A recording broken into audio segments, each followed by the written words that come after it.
order. Only when I come down here. Okay. Only when I come down.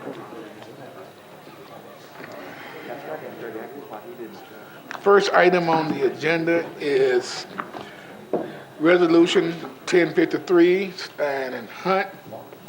A resolution accepting a Tennessee Historic Commission certified local government training grant to provide continuing education for staff at the National Alliance of Preservation Commission's biannual forum.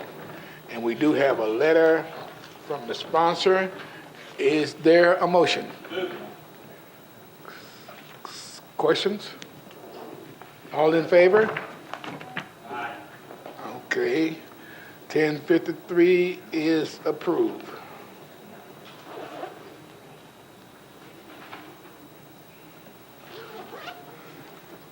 The next item is 2014-729, Scott Davis, Stein, and others, an ordinance approving a lease agreement between Metro and KIP Nashville. Is there a motion?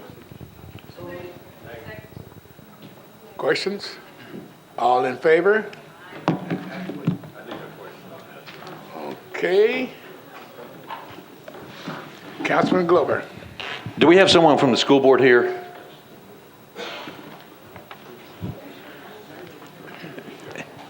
I don't want anybody to think I'm picking, but apparently we're letting this go pretty cheap. I think you told me it's $5 a foot? Councilman Glover, Hank Clay from Metro Nashville Public Schools, and we, in our lease agreements with the charter schools that lease buildings through us, which this is not one of those, we charge our charter schools $5 a square foot. I'm not sure what the lease terms are for this building. Can we find out, Mr. Chair, how much they are paying? And again, I'm not picking on them. It's just, those of us who have our own businesses out there, $5 a foot is cheap. Mm-hmm. Yes, we could make that request. Is that a request that you're making? Yes, please. Okay, you got may have an answer right there for you. Okay. Yeah, I'm Thomas Branch with KIP Nashville Schools. I'm the Director of Operations there. The typical Metro Nashville Public Schools lease is $5 a square foot. The rate has gone up this year to $5.10. The rate that we will have for the Highland Heights facility actually starts around $5.60 per square foot, and it grows as our school grows. So we start out with 5th through 9th, and next year grows to 5th through 10th. And so as we occupy more of the building, the rate grows as well as the square footage grows. And is that a net, or is that, do you have to pay utilities on top of that, or is that? No, the way that the lease is structured with the government, with Metro government and with Metro schools is it's all inclusive, so they incorporate what the utilities are, what the cleaning of the facility, maintenance, all of that is in the per square foot cost. Okay, again, I know you guys are doing a great job. It's just $5 a foot is extremely inexpensive, so. Yeah, it's inexpensive on the market, but we are still teaching the same kids that Metro schools teach, and so typical schools don't pay the per square foot, and in most cases, the facilities that are unoccupied don't receive any revenue on, and so the $5 per square foot pays for just the utilities and the basic maintenance of the facility. Okay. Are there any other comments? All in favor? Aye. Bill 729 is approved. The next item is 2014-730, Hunt Tigard, ordinance to accept and record an easement in the Whites Creek Greenway system. Is there a motion? Thank you. Questions? All in favor? 730 is approved. Next bill is 302, Johnson Potts, an ordinance to amend a portion of the Nashville Village Plan Unit Development Overlay District to permit neighborhood retail uses not to exceed 1 story. And I think we got a substitute for this particular bill. You want to explain the substitute? You want to explain the substitute? Oh, I can read it. Do you know what it is, Bob? Would you mind explaining it? Hold on a minute. Hold on a minute.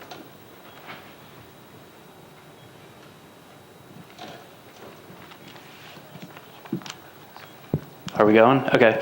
The substitute ordinance is, it recognizes the Planning Commission's recommendation. The commission acted on this last week, and it includes some additional prohibited uses in this commercial portion of the planned unit development, including some automobile uses, and it includes some clarification of conditions that were originally in the bill relating to the parking location, the requiring additional landscape buffers and things like that. So the substitute addresses the Planning Commission's recommendation.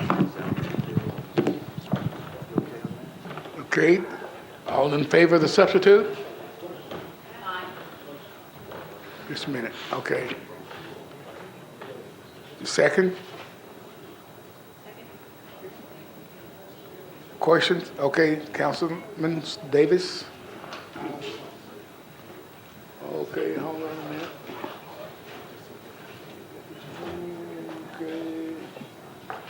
Okay, go ahead, John. Okay. Thank you, Mr. Chair. Just got a quick question for the sponsor and planning. Little confused. So the substitute passed planning last week during the commission, and I apologize, I was not there when this occurred. And my second one would be: are the property owners in favor of this substitute?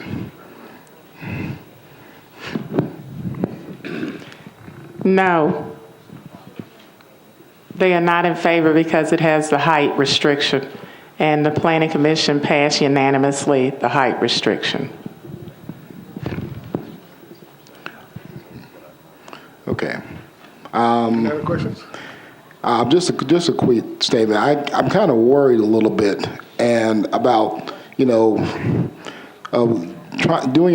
of the time when we get zoning requests, it's either by the future buyer or the current buyer to rezone a property. And then, but rezoning a property when the owner is not in agreement for it, it kind of scares me a little bit. I haven't decided what I'm going to do on this bill fully yet, but, when you mess with people's property rights, it kind of sends a red flag to me personally.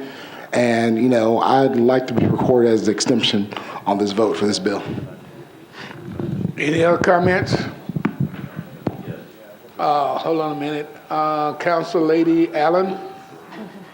Thank you, Mr. Chair. I guess this is to the sponsor. My understanding was that there was another community meeting to be held so that y'all could discuss some of the final issues. Could you tell us a little bit about that community meeting and what y'all came up with? Yes, the community meeting was held, and it was very well attended. Actually, many of the people came to the planning hearing, and the sign-in sheet for the community meeting was distributed to all of the Planning Commission members prior to their vote. And so what was voted on unanimously by the commission was what came out of the meeting. And it basically confirmed what the planning staff had expressed in terms of limiting the height because of the fact that it needed to be neighborhood scaled. So it wasn't something that the community per se said, okay, we want to do this to the property owner. The Planning Commission, through the sub-area planning process, recommended that the height on a commercial piece within that PUD should only be 1 story. And so it was consistent with the concerns of the neighborhood, and so we decided to move forward with that.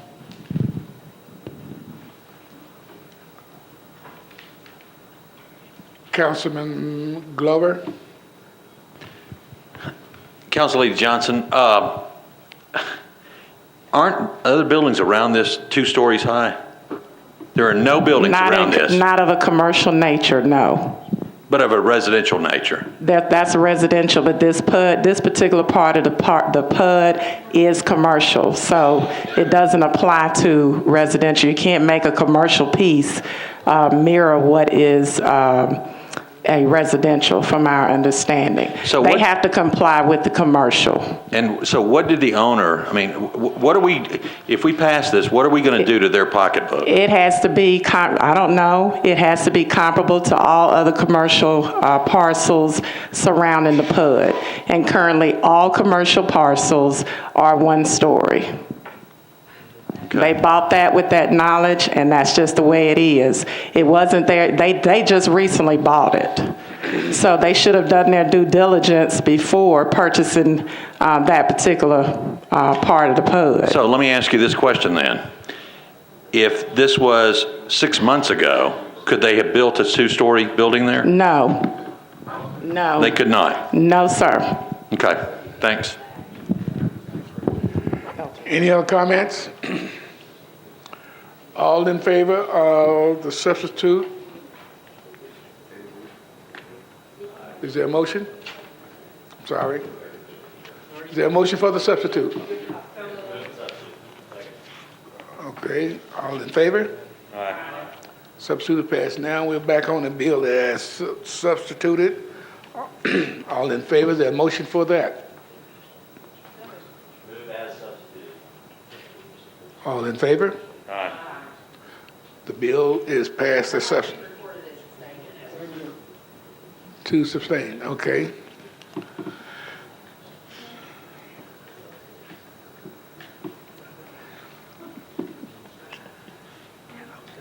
Okay, the next item is 2014-702, Anthony Davis, an ordinance to change from R10 to SP zoning for properties located at 1414 Rosebank Avenue to permit up to 30 residential dwelling units. Is there a motion? Second. Questions? All in favor? Aye. 702 is approved. And we got to back up one. The next bill is 2014-694.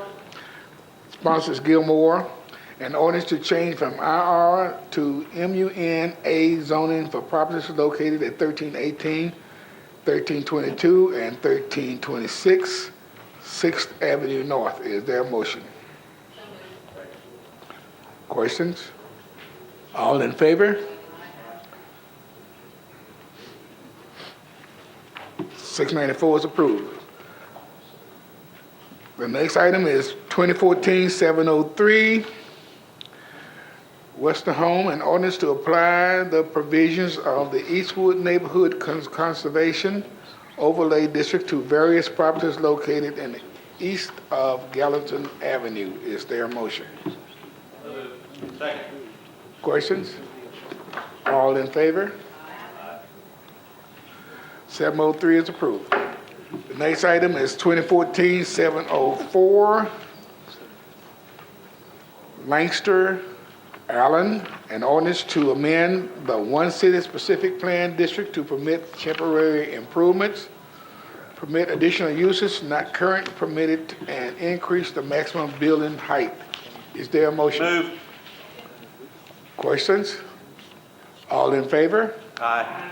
704 is approved. Next bill is Bill 2014-705, Holloman, an ordinance to change from IWD to an RS5 to SP zoning for properties located along Redmond Street and at Normandy Circle unnumbered to permit a mixture of uses. Is there a motion? Questions? All in favor? Aye. 705 is approved. The next item is 2014-706. Councilman Todd, an ordinance to change from R20 to RS20 to from R20 and RS20 to RS30 zoning for various properties located along Iroquois Avenue and Iroquois Court and Sunnybrook Drive. And I understand you got a substitute on this one also. Yes, this is just a substitute to drop out one homeowner. I just didn't want to have it for zoning and spec commission. So this has been approved by the planning commission. It's had a public hearing. It's ready to go. It just needs to be a new new bill, drop out one of them. So I would move the substitute. Okay, motion on the substitute. The second? Questions? All in favor of? Aye. All right, okay, we're back on the bill that's substituted. So 706 is substituted, is there a motion? Move. Second, all in favor? Aye. 706 as substitute is approved. Next bill is 707, Gilmore, an ordinance to change from R6 to SP zoning for property located at 1706 4th Avenue North to permit up to 6 detached residential dwelling units. Is there a motion? Move. Second? Questions? All in favor? Aye. 707 is approved. The next item is 708. Anthony Davis, an ordinance to change from RS 7.5 to RS 3.75 zoning for property located at Lovejoy Court unnumbered. So moved. Questions? All in favor? 708 is approved. That's not on here. The next item is 2014-709, Baker, an ordinance to change from CS R6 and RM40 to SP zoning for properties located at 5000 and 5002 Delaware Avenue and 604 51st Avenue North to permit the expansion of an existing contractor supply, sales, construction, rental facilities, and office and retail uses. And we do have a letter to approve in Councilman Baker's absence. Is there a motion? Second?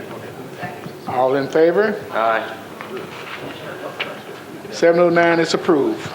Next item is 2014-710, Harmon, an ordinance to change from R10 and RS10 to SP zoning for properties located at 4806 Trousdale Drive and 410 Blackman Road to permit a daycare from 75 to 99 persons and an existing religious institution. Can you get that out? Is there a motion? Move. Questions? All in favor? Aye. 710 is approved. Next item is 2014-711. Council Lady Gilmore, an ordinance to change from CF to MUI-A zoning for properties located at 1812 Broadway. Is there a motion? Move. Questions? All in favor? Aye. The next item is 714, 712. The sponsor is Tenpenny.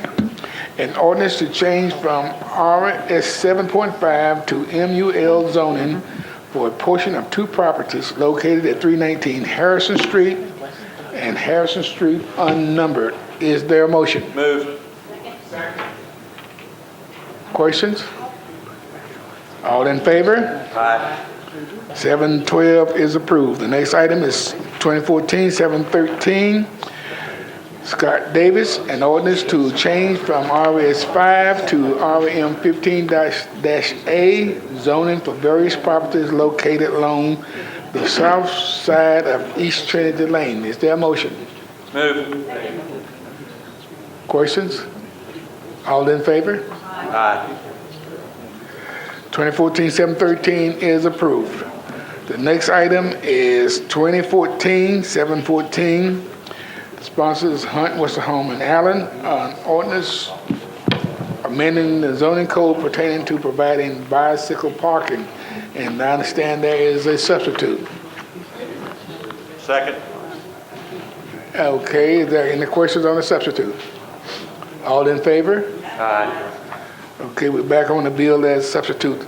All in favor of the bill as substitute? Motion second? Second. All in favor? Aye. 714 as substitute is approved. The next item is 715, Blaylock, an ordinance So we have a letter from her too, by the way. An ordinance amending the zoning code pertaining to the zoning application fees and public hearing notice calls for amendments to official zoning maps initiated by a member or members of the Metropolitan Council. And I understand that she wants that deferred until June 15th to track with the budget. Is there a motion? Move. All in favor? 7:15 is approved to defer. Seeing no other items on the agenda, this meeting is adjourned.